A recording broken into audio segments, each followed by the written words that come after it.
Assalamualaikum warahmatullahi wabarakatuh.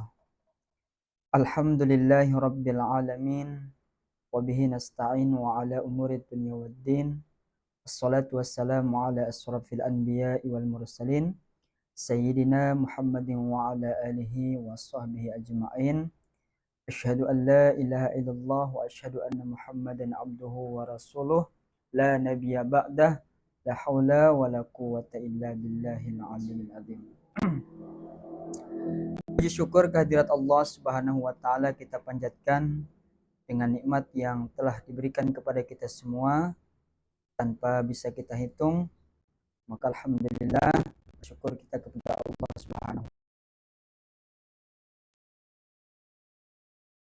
kan kepada junjungan alam Nabi kita Nabi besar Muhammad sallallahu alaihi wasallam bi qaulina Allahumma shalli ala sayyidina Muhammad wa ala ali sayyidina Muhammad. Pada video kali ini bahwa kita akan membahas tentang mata pelajaran metodologi penelitian dengan dosen pembimbing Ibu Dr. Ita Trias Nurrohbani MPD. Semoga diberikan kesehatan dan dipanjangkan umurnya Allah Subhanahu wa taala. Pada pembahasan kali ini kita akan membahas tentang khusus yakni subbab penegasan istilah dan identifikasi masalah.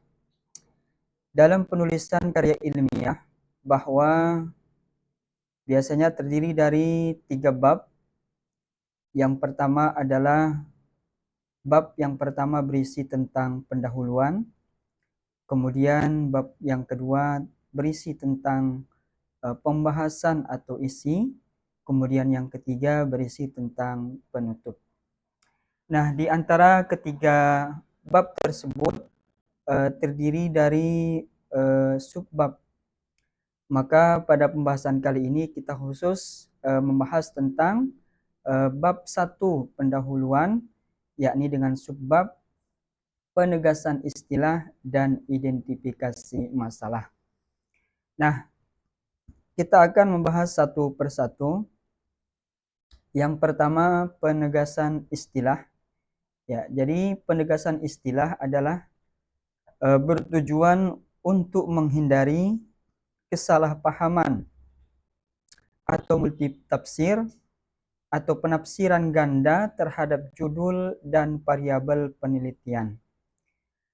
Dengan adanya penegasan istilah, pembaca akan memiliki persepsi yang sama dengan peneliti. Nah, kita akan mencoba memaparkan pengertian penegasan istilah dengan beberapa ahli. Di antaranya yang pertama adalah Sugiono 2018 menyatakan bahwa penegasan istilah atau definisi operasional adalah penentuan konstruk atau sifat yang akan dipelajari sehingga menjadi variabel yang dapat diukur. Kemudian selanjutnya kita akan mencontohkan daripada penegasan istilah.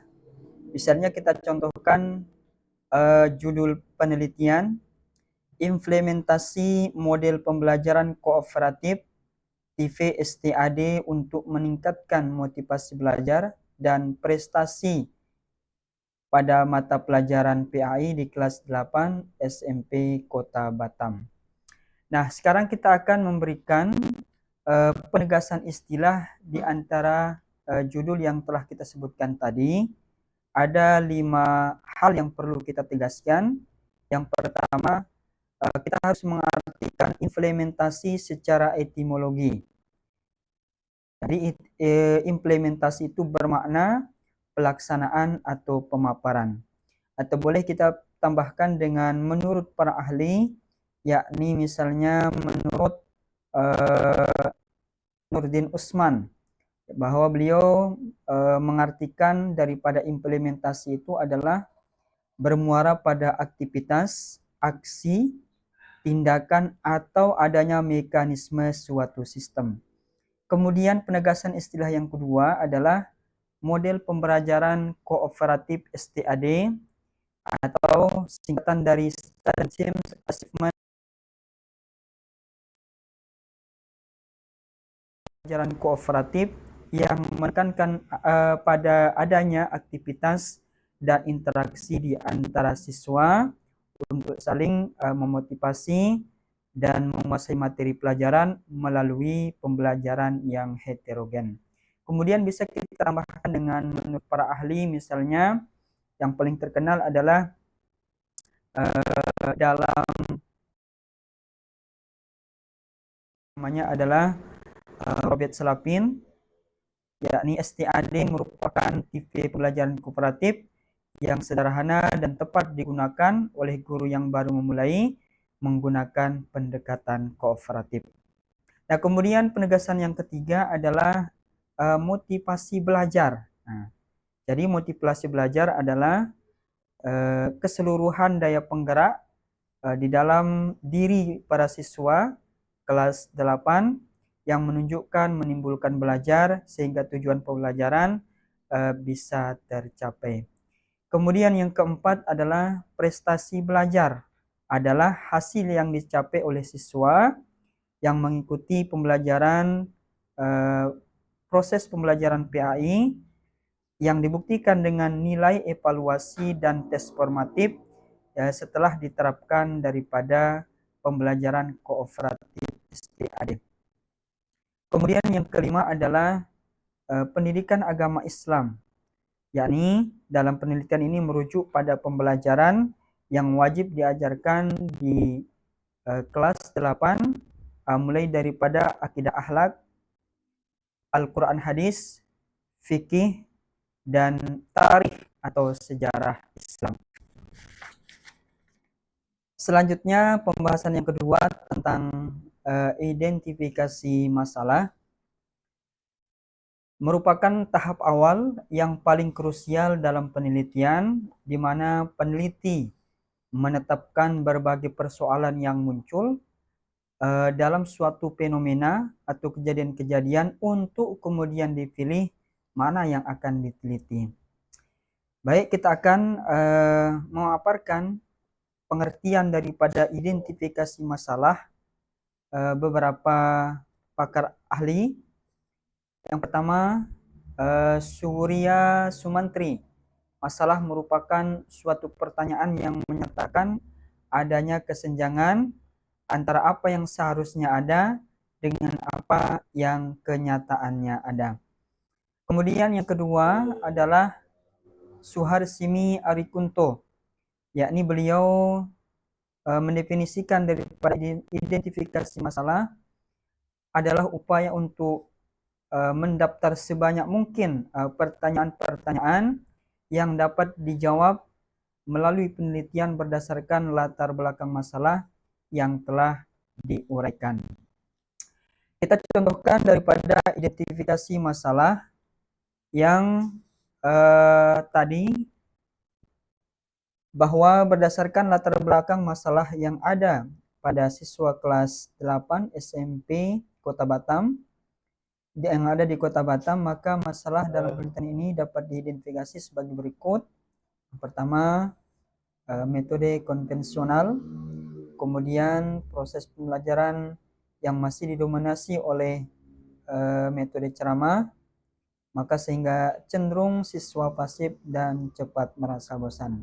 Yang kedua, rendahnya partisipasi, interaksi antara siswa dan mendiskusikan pelajaran PAI masih sangat minim.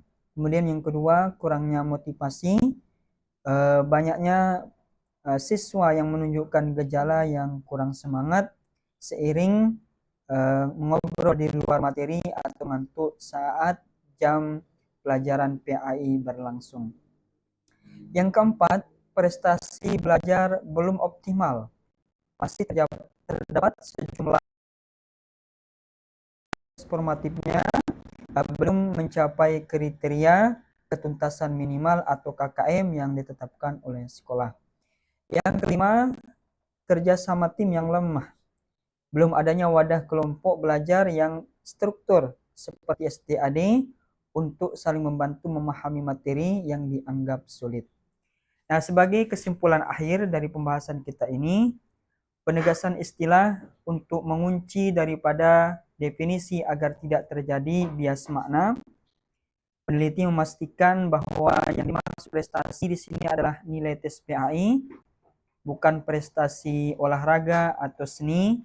Sementara identifikasi masalah adalah berfungsi sebagai diagnosis awal untuk menunjukkan bahwa ada masalah nyata, yakni motivasi rendah dan metode lama, yang harus diselesaikan dengan solusi model STAD. Barangkali sampai di sini dulu. Kurang lebih mohon maaf. Assalamualaikum warahmatullahi wabarakatuh.